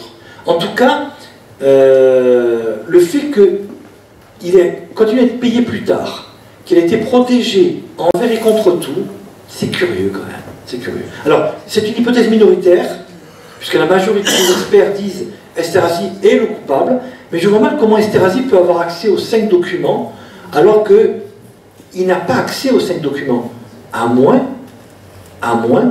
qu'il ait bénéficié de complicité. Je rappelle qu'il y avait un autre espion qui se baladait pendant ce temps-là, qui était dénommé Dubois, le fameux D, c'était pas Dreyfus, c'était Dubois. Et ce Dubois, lui, a vendu les plans des fortifications de Nice notamment, et on ne l'a jamais attrapé. On n'a jamais su qui c'était. Donc, l'affaire Dreyfus est une affaire qui peut en cacher une autre. En tout cas, l'affaire a dérapé comme jamais, et ça, c'était pas prévu si elle avait été envisagée par quelque service que ce soit. D'autres questions, allez-y, n'hésitez pas. Oui. Quelle était l'attitude un peu des juifs français, des juifs du rabbinat et de toutes les autorités? Alors la question c'est quelle était l'attitude des juifs français? Alors, d'abord, la famille Dreyfus était très, on va dire, très assimilée et ne se mélangeait pas au reste de la communauté. Quand l'affaire se déclenche, l'immense majorité de la communauté juive fait tout pour se démarquer de l'affaire Dreyfus. Non, Dreyfus, c'est pas nous. C'est un traître, mais c'est pas nous. Nous, on est patriotes. Donc, la très grande majorité des juifs français ont lâché en race campagne Dreyfus sur au moins les 2 premières années, 1894-1896. Il y a eu des personnalités juives, individuellement, qui se sont impliquées dans la défense de Dreyfus à partir de 1897-98, mais c'était uniquement une implication individuelle. À ma connaissance, pas une implication collective. La communauté juive a eu peur de l'amalgame qui puisse être réalisé entre le fait qu'on mette en cause un espion juif avec le reste de la communauté juive. Donc il y a eu une sorte de séparation entre les deux, comme si c'était une sorte de malaise par rapport à une affaire qui n'était pas censée nous concerner. D'autres questions, allez-y, n'hésitez pas. Oui. Prolonge un petit peu. Oui. Quelle était la situation, si on la connaît, de l'Église catholique vis-à-vis de l'affaire Dreyfus? Ah, quelle était la situation de l'Église catholique par rapport à l'affaire Dreyfus? Alors, il faut savoir que d'abord, le journal, un des journaux les plus en pointe contre Dreyfus, les plus en pointe sur l'antisémitisme, pour le favoriser, c'est le journal La Croix. La Croix qui tirait à boulet rouge littéralement sur les Juifs, d'une violence rare, mais vraiment, j'ai vu les articles, c'était au frissonné. Je caricature à peine, mais c'était Sturmer, pratiquement. Et donc, à l'époque, il faut savoir le contexte. L'Église se retrouve en pleine... comment dire, la République française s'affirme. Et l'Église semble tenter un rapprochement avec la République, et ce rapprochement est cassé net par l'affaire Dreyfus, où l'Église va aller vers le côté les plus conservateurs en France, nationaliste, xénophobe, antisémite. Et ce système d'antisémitisme va être de nouveau régénéré au sein de l'Église, même s'il n'avait jamais vraiment quitté l'Église pendant des années. Je vous confère l'affaire Mortara, où des kidnappings d'enfants étaient tout à fait pas fréquents, mais se déroulaient tout au long du XIXe siècle. Et l'Église, elle, s'est dit, à la limite, ça conforte et ça confirme le fait que, ben, ma foi, les Juifs, c'est internationaux, ils n'ont pas de racines, c'est pas la terre avec eux, on ne peut pas leur faire confiance. Et l'Église avait la composante du déicide, qui était la composante la plus ancienne de l'antisémitisme. Donc l'Église n'a pas joué un rôle de modérateur dans ce domaine. C'est le moins que l'on puisse dire. D'autres questions, allez-y, n'hésitez pas. Oui. Lors du premier procès, on a donc condamné Dreyfus à la perpétuité. Il y a eu un deuxième procès où visiblement on pense qu'il est coupable, mais logiquement il aurait dû être condamné à la même peine, mais il n'a été condamné qu'à 10 ans de prison. Comment tu expliques cela? Alors, on avait même envisagé l'acquittement, puisque finalement il y avait le faux Henri, il y a eu des scandales, on avait appris des choses qu'on ne connaissait pas auparavant. Le problème, c'est que dans le second procès, le procès de Rennes, en 1899, on se dit, d'accord, Esterhazy est innocent, puisqu'il a été acquitté. Si ce n'est pas Dreyfus, on n'a pas de coupable de rechange. On n'a pas de coupable de rechange. En réalité, dans le cas de Dreyfus, on nous dit que finalement, c'est lui, c'est pas lui, c'est peut-être lui. Alors, incroyable mais vrai, la Cour va dire, je condamne à 10 ans de prison Dreyfus, tenez-vous bien, avec circonstances atténuantes. Ben, il est coupable ou il n'est pas coupable. C'est un traître, c'est pas un traître. Qu'est-ce que ça veut dire un traître avec circonstances atténuantes? Ça n'a pas de sens. Et la Cour, j'ai l'impression qu'on lui a filé un peu la patate chaude en disant essaye de me régler ce problème, et puis écarteler entre l'armée d'un côté, parce que c'était aussi des personnes qui ne voulaient pas déplaire à l'armée. Comment ne pas déplaire à l'armée et comment tenir compte de la division du pays, sachant que c'est à peu près, je caricature, moitié-moitié. Ils ont dit, bon, on va couper la part en deux, 10 ans. 10 ans. Normalement, je pense qu'ils ont eu peur en disant, on va la quitter, on va se faire lyncher. Donc, on n'a pas la preuve qu'il est coupable, on n'a pas la preuve qu'il est innocent, eh bien, on refile le bébé à la politique. Mais c'est un comportement de pure lâcheté, de non-décision. Et la justice était gênée parce que le premier arrêt de 1894, il fallait le casser. Donc, à un moment donné, il y avait une sorte de solidarité d'être avec nos pères PAIRS. Donc, eux ont condamné Dreyfus, on ne peut pas non plus dire le contraire. Donc, qu'est-ce qu'on va faire? Oui, il est coupable, mais circonstances atténuantes. Ce qui est un non-sens absolu. On est coupable, on est innocent, surtout dans le domaine de haute trahison. A-t-il été réhabilité pour de bon? Alors, on a parlé beaucoup de réhabilitation, je ne vous ai pas entendu le dire. A-t-il été réhabilité pour de bon? Très bonne question. Alors, pour moi, il y a eu, on va dire, judiciairement, il a été réhabilité pour de bon le 12 juillet 1906, par la décision de la Cour de cassation. Maintenant, la question que vous donnez a une deuxième implication. A-t-il vraiment été réhabilité? Non. Il a été réhabilité judiciairement, mais on n'a pas réparé le manque. Il n'y a pas eu de reconstitution de carrière. Sa carrière a été brisée, il a démissionné, etc. Et je pense que la réhabilitation judiciaire a été aussitôt prononcée, aussitôt oubliée. La preuve, c'est que quand en 1994 on veut faire le centenaire du procès Dreyfus, il y a comme une image de mal-être, une image de mauvaise conscience. Il manque un morceau. Il manque un morceau. Et dans le collectif, dans des journaux comme l'Action française, des années après, moi je me rappelle toujours, il y avait pour les plus anciens qui se rappelleront, si je vous dis au plaisir de Dieu, qui était la série de Jean d'Ormesson, à un moment donné, il y avait l'aristocrate qui a une belle propriété, qui lit l'Action française, il disait, voilà, Dreyfus a été acquitté, c'est une honte, les innocents sont coupables et les coupables sont innocents. C'est-à-dire que dans la partie la plus conservatrice, la plus anti-Dreyfus, malgré la réhabilitation ainsi prononcée par la Cour de cassation, est resté gravé dans les mémoires le fait que Dreyfus a été acquitté grâce, entre guillemets, aux syndicats juifs. Ils ont les moyens, ils vont tout faire pour sauver leurs proches. En vrai, Dreyfus, il est coupable, mais les juifs sont tellement forts, puissants, omniscients, omniprésents, que finalement même la justice s'écrase devant leur pouvoir incomparable. Et donc ceux qui étaient convaincus de la culpabilité le sont restés. Voilà pourquoi pour moi la réhabilitation n'est pas complète. Oui, allez-y. On a toujours dit que dans sa vision sioniste, Edouard Herzl, cette vision sioniste qui est venue de sa couverture de l'affaire Dreyfus pour son journal autrichien. Quel est votre avis? Alors la question c'est de dire le lien entre Herzl, le sionisme et Dreyfus. Il est incontestable qu'il était présent au moment de la dégradation et que ça a été un choc terrible quand il a vu cette masse de gens crier à mort, mort aux Juifs. Vous imaginez, à chaque fois que Dreyfus devait faire le tour dans la cour et qu'il s'approchait des grilles, il recevait des crachats, mort aux Juifs, et ça prenait de plus en plus d'importance. Et lui n'a pas compris, il s'est dit, mais comment ça? Dreyfus, c'est l'homme assimilé par définition?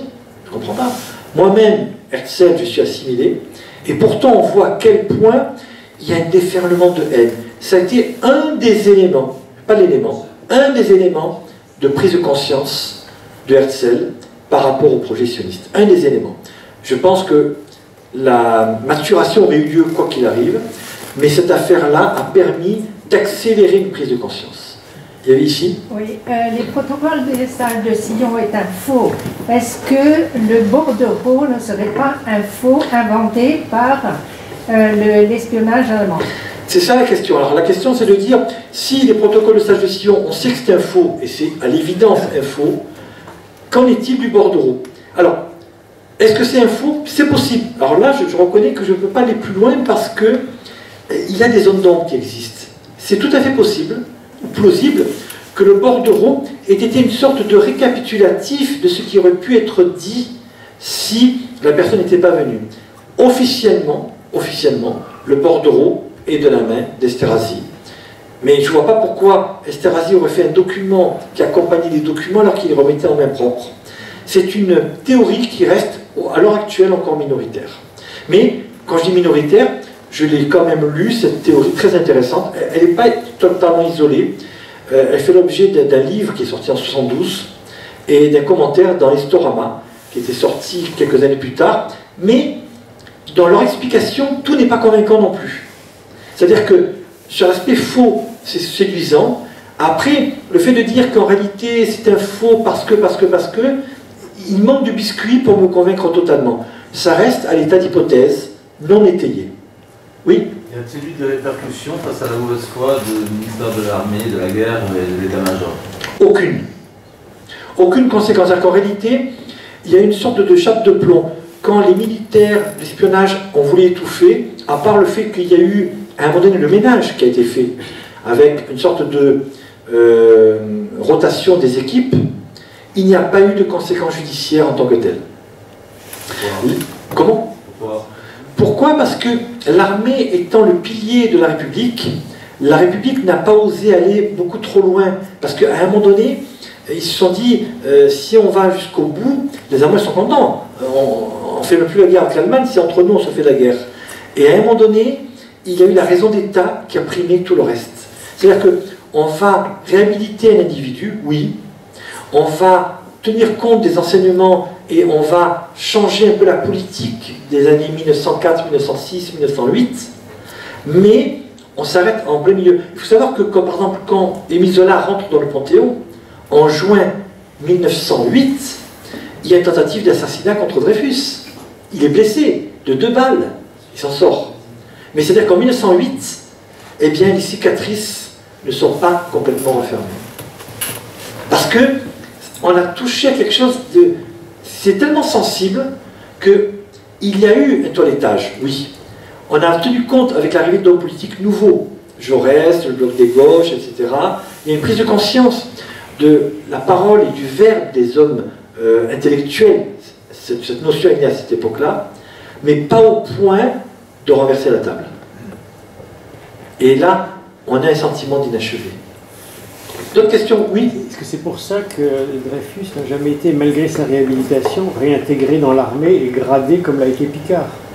C'est fort possible. C'est fort possible. C'est-à-dire qu'en réalité, il a dit, Dreyfus, mais je ne comprends pas, pourquoi on ne fait pas pour moi ce qu'on a fait pour Picard? Et on lui dit, écoutez, là, on touche à des limites. Alors, il a vu que sa carrière était barrée, et il en a tenu compte. Mais ça a été une déchirure, la dernière déchirure pour lui. C'est-à-dire qu'à un moment donné, tout ceci n'a servi à rien. Et aux yeux de millions de gens, il est resté le coupable Dreyfus. Jusqu'à présent, l'imagerie populaire, c'est de dire Dreyfus, il est terne, il ne s'est pas défendu. C'est tout ça des rumeurs malveillantes. Il s'est défendu. Il a clamé haut et fort son innocence. Il a dit, mais je ne suis pas coupable. Alors que la rumeur de dire l'affaire sans Dreyfus, c'est-à-dire que finalement, eh bien, Dreyfus n'était pas à la hauteur de l'affaire. Rien n'est plus faux. Et y compris au sein de la communauté juive, j'ai entendu ce type de discours en disant, mais Dreyfus c'est un personnage un peu falot, il ne fait pas le poids. Pas du tout. Je veux dire, mettez-vous à sa place. Il est déporté. Il souffre la canicule, les maladies de la Guyane, etc. Il s'en sort. N'importe qui se serait suicidé. N'importe qui. Mais il a tenu le choc. C'était une vraie personnalité qui a souffert de préjugés, de l'image qu'il donnait involontairement de lui-même, mais qui a été la seule véritable victime de l'affaire, dans le sens où il n'y aura pas de retour en arrière pour lui, malheureusement. D'autres questions? N'hésitez pas, de ce côté, j'ai pas eu beaucoup de questions. Quel est votre rapport à la poubelle? Pardon? Quel est votre rapport à la poubelle? La poubelle, il y avait le... Ah oui, oui, oui, d'accord. Merci. Donc le rapport, c'est qu'en réalité, l'affaire démarre dans cette poubelle-là. Non, mais je sais, je posais la question par rapport à vous, parce que vous êtes un historien, vous devez avoir des écrits. Quel est votre rapport à votre poubelle? Ah, ça mériterait notre conférence, ça. D'autres questions, n'hésitez pas. Oui. Je voulais connaître, parmi les zones d'ombre, vous avez expliqué qu'il y avait un mystère sur l'origine des fonds qui ont été Zola. Non, pas Zola, Esterhazy. Non, Zola en Angleterre. Zola n'a pas eu d'enveloppe. Ah. Donc, mais lui avait une situation correcte. C'est Esterhazy qui a reçu les enveloppes. Et alors? Et là, on ne sait pas. On ne sait pas. On a une idée. Il est possible que les fonds viennent d'un ami proche de Esterhazy, mais je n'ai pas de preuve. J'ai pas de preuve. Comme si, à la limite, le réseau qui avait permis l'acquittement de Esterhazy était toujours à l'œuvre, alors même qu'il était en exil. Ça n'aurait pas donné un indice pour connaître l'origine? Oui, si on avait su précisément qui faisait ces virements. Et on ne le sait pas. C'est le dernier mystère, en date. D'autres questions, allez-y. Oui. Dans le beau film de Polanski sur Oui. Dreyfus, Oui. à un moment, donc, commandant Dreyfus, il pose la question, est-ce que vous êtes antisémite? Il a dit non. Vous avez dit qu'il était antisémite, mais il était pour le droit et la justice. Commandant Picard. Pour Picard. Alors, Picard, c'est très intéressant. Picard, c'est le dernier mythe. En vrai, quel est le rôle de Picard? Picard, on en a fait un héros. Picard, c'est presque on aurait dû dire l'affaire Picard. Mais Picard n'est pas à la hauteur de cette réputation. Tout ce qu'a fait Picard au départ, c'est de dire « je veux réhabiliter l'armée ». Il s'en fiche de Dreyfus, contrairement à ce qu'on voit dans le film. Lui, ce qu'il voit, c'est que l'armée ne soit pas éclaboussée par le scandale. Or, Picard, lui, ne se préoccupe pas de Dreyfus. Au départ, il sait la vérité. Il refuse de le communiquer à Mathieu, Dreyfus. Il ne le communique pas au camp des Dreyfusards. Il le communique uniquement à Leblois, qui est un des amis avocats, et c'est lui qui va parler. Mais ce n'est pas Picard qui a trahi le secret professionnel. Donc c'est un héros, on va dire, en demi-teinte. Alors que dans tous les films, Picard est le héros, avec panache, etc. C'est un mythe. C'est encore un autre mythe. Vérité et légende, c'est le titre de cette soirée. C'est encore une autre légende de cette affaire-là. Que le film reprend à son compte. Parce qu'on a besoin de héros et de mythes. Sans ça, on ne peut pas tenir. Oui, monsieur? Oui, Dreyfus, physiquement, il incarnait, il n'était pas très sympathique, il était hautain, pas sympathique du tout, et il incarnait pour les gens, il avait l'image du juif et du traître aussi. L'image, hein, c'est ça. Qui s'ajoute beaucoup. Hein. Tout à fait. C'est-à-dire qu'à un moment donné, il avait cette image entre guillemets prétentieuse, hautaine. Il était cassant avant, il faut le savoir. Mais cette image, on va le lui reprocher. C'est-à-dire qu'à un moment donné, les gens, en le voyant, ils disaient « je suis innocent ». Il dit « mais il n'est pas crédible ». On voit bien que c'est faux. N'importe qui aurait dit « je suis innocent », ça aurait semé le doute. Avec lui, pas du tout. Effectivement, il n'avait pas l'image qui correspondait à l'emploi de la victime du martyr. Tout à fait, c'est vrai. Vous avez eu le physique d'Alain Delon, ça peut peut-être pas passer la même. Oui, mais attendez, Joker, parce qu'il se trouve qu'Alain Delon, oui, non, ça ne marche pas. Vous oubliez un petit détail. Vous oubliez ce qui s'est passé pour Alain Delon en 1969, l'affaire Markovic, où tout Alain Delon qu'il était, il a été impliqué, alors qu'il n'y est pour rien, dans l'affaire Markovic, où il a été, je crois, mis en garde à vue, et où sa relation privilégiée avec le couple Pompidou s'est effondrée. Et pourtant, c'était Alain Delon. Vous voyez, il faut prendre quelqu'un d'autre. D'autres questions, n'hésitez pas, j'ai faim, j'ai soif de vos questions, allez-y. L'avocat qui a été nommé pour défendre Dreyfus, vous avez dit « je vous défendrai si vous êtes innocent ». Oui. Lui-même n'était pas convaincu de l'innocence de Dreyfus. Alors, il avait un doute au départ, il a dit « attention, ne me trompez pas ». Comment il a été choisi en plus? Alors c'est Waldeck Rousseau qui a dit « moi je ne peux pas plaider pour vous, prenez mon meilleur ami, c'est Maître de Manche, il est très efficace ». Et Maître de Manche, c'était qui? C'est celui qui était l'avocat qui a obtenu l'acquittement du marquis de Morès, qui avait tué en duel Armand Meyer, l'officier juif. Et il a dit « je ne vous défendrai que si je suis convaincu de votre innocence. Mais si j'apprends que vous êtes coupable, je serai le premier à vous enfoncer. » Le premier. Fascinant, ça. Allez-y, d'autres questions? Oui. Quel était le rôle de Bernard Lazare dans l'affaire Dreyfus? Le rôle de Bernard Lazare, capital. Bernard Lazare est, avec Mathieu Dreyfus et Lucien R, les trois personnages clés. Voilà, les trois héros. Mathieu, sans lequel il n'y aurait pas eu de réhabilitation. C'est le frère. Il y a Bernard Lazare, journaliste d'investigation, qui va s'impliquer complètement à 300% dans l'affaire. Et Lucien R, qui était le bibliothécaire, qui va réseauter et entraîner des dizaines de sympathisants dans l'information de l'innocence de Dreyfus. C'est les trois véritables héros. Sans ces trois-là, au départ, il n'y a personne. Après, il y aura Kushner, qui était le vice-président du Sénat, mais au départ, c'est un petit noyau. Mais les trois premiers, c'est les trois que j'ai cités. Oui. L'issue, là, en queue de poisson du procès de Rennes n'était pas dû justement à l'assassinat de Maître de Manche et au fait que le remplacement s'est fait. Il y a un avocat qui a été assassiné. Non, il y a eu une tentative d'assassinat contre Laborie. Voilà. Mais ça vient après. Il n'a pas assassiné. Tentative d'assassinat. Il n'est pas assassiné. Il a été mal défendu. On dit dans les bouquins, on dit qu'il a été mal défendu. Alors de mémoire. Fernand Laborie, tentative d'attentat après 1900, de tête. Peut-être 1903-1904. Il n'y a pas un avocat qui a été assassiné juste avant l'un des... Peut-être, mais ça n'a pas eu d'impact sur le procès de Rennes. Il y a eu énormément de violence. Il y a eu des morts, attention. Hein. Attentats, violences, tentative de coup d'État par Paul Déroulède lors des funérailles du président de la République, Félix Faure, qui est mort dans les conditions que vous connaissez. Mais à ma connaissance, le procès de Rennes n'a pas été influencé par ce qui a pu se passer là-dessus.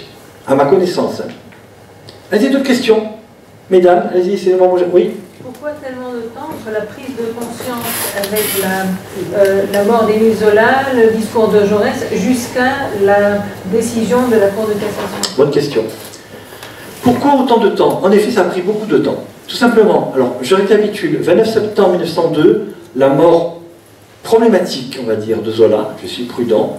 Discours de Jaurès, avril 1903, et le gouvernement de nouveau fait appel à la Cour de cassation qui dit dorénavant, je vais prendre mon temps, je vais tout analyser, et quand je prendrai ma décision, dit la Cour de cassation, elle sera irréprochable. Ils ont pris le temps, ils ont tout enquêté, vérifié, analysé, et en effet, je veux dire, c'est une somme d'enquêtes qui a été réalisée par la Cour de cassation, exemplaire, exemplaire. Ils ont pris le temps, donc en gros, 1903, il faut ensuite, bon, on va dire, allez, 2 ans et demi minimum, pour justement que personne ne puisse jamais reprocher à la Cour de cassation un quelconque amateurisme. Mais c'était voulu, en disant on reprend tout à zéro, et à partir de cette décision-là, plus personne ne pourra nous critiquer. Et en effet, du point de vue judiciaire, il n'y a jamais eu de critique directe ou indirecte sur cette décision de Cour de cassation, précisément parce que le travail a été exceptionnellement fiable. D'autres questions, allez-y. Oui? Dans le premier procès, il y a eu des documents. Oui. Est-ce qu'on a une idée de une supposition? Les documents qui ont été transmis Alors les documents du dossier entre guillemets secret, on les connaît. C'est des documents qui n'ont aucune valeur et qui indiquent cette canaille de des points, comme si c'était Dreyfus. Mais il n'y a aucun document hors faux qui puisse conforter la thèse de l'accusation. Aucun. Il y avait 4 documents qui se courent après. D'ailleurs, quand Picard retrouve le document secret, il dit qu'est-ce que c'est? Il n'y a rien. Des petites coupures, enfin, c'est minable. Le dossier secret, soi-disant si secret, qui pouvait provoquer une guerre avec l'Allemagne, c'est encore une fois un mythe. Cette affaire, judiciairement, en 1894, a été conduite en dépit de tout bon sens. Mais vraiment, quand on regarde ça, et qu'on oublie que c'est l'affaire Dreyfus, on se dit, mais c'est pas possible, on marche sur la tête. Il n'y a rien qui est cohérent, rien qui... Ça ne tourne pas rond. Du parti de Clam qui dit, oh, attention, il y a la guerre, le masque de fer, mais il est fou ce type. Même Mathieu va le voir et va dire, mais il est fou ce type, c'est pas possible. Et c'est lui qui est chargé d'enquête. Hallucinant. D'autres questions, allez-y, n'hésitez pas, je suis toujours pas rassasié. Oui. Ce Mathieu de Clam, enfin, oui. C'est pas ce nom, mais puisqu'il a été innocenté, oui. Ces personnes qui ont monté toute cette chose, enfin des incapables ou ceux qui étaient antisémites, etc., ils n'ont subi aucune conséquence. Rien. Alors, je conforte, aucune conséquence, il y a une loi d'amnistie qui a fait que finalement, tous ceux qui avaient trempé de près ou de loin dans cette affaire se sont retrouvés amnistiés. Alors, l'amnistie, c'est quoi? C'est une gomme.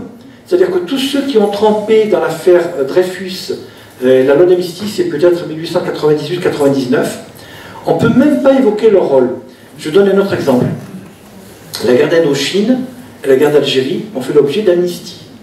Toute personne qui, dans un bord ou dans un autre, ont pu commettre des meurtres, y compris des meurtres de masse, le simple fait de dire, mais monsieur, vous avez tué à tel endroit telle personne, c'est vous qui êtes condamné. C'est ça l'amnistie, c'est une gomme à effacer. Or, cette loi d'amnistie a été faite dans un but, entre guillemets, de pacification. Je vous laisse comprendre le terme. Mais c'est ce terme-là qui a fait que tous ceux qui ont été impliqués, y compris Zola, etc., ont pu revenir ensuite, puisque tout était effacé.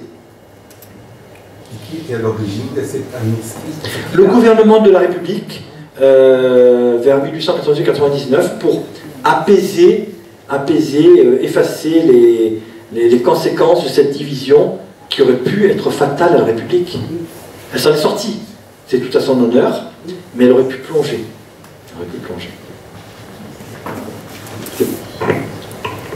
Merci infiniment. Vous écouterez encore pendant des heures. Et malheureusement, nous avons certaines contraintes sécuritaires. Voilà.